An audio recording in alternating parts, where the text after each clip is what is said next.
एबे एबे प्रधानमंत्री आवास योजना को नहीं आसी एक बहुत ही बड़ खुशी खबर। पुणी ओडिशा रे बंटा होगा जाऊँगी 15 लाख नुआ पक्का घर।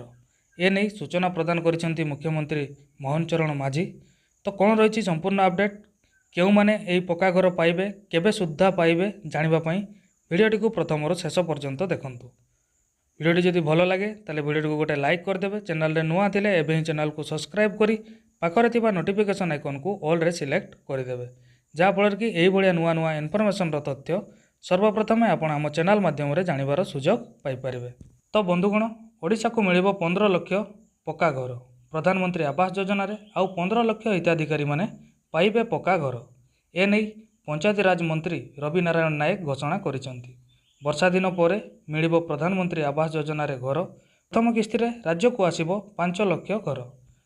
तो ए नहीं चिठा प्रायतः प्रस्तुत हो सारी।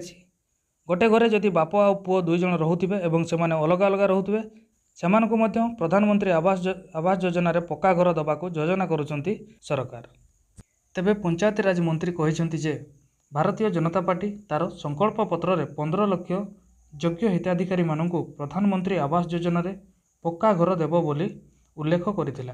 तेबे एथर प्रधानमंत्री आवास योजना रे 1,80,000 एवं शेड्यूल अंचल रे 2 लाख और ओडिशार एसएससी तालिका रे 1,20,000 हिताधिकारी रहिथिबा नै कहिसेंती मंत्री।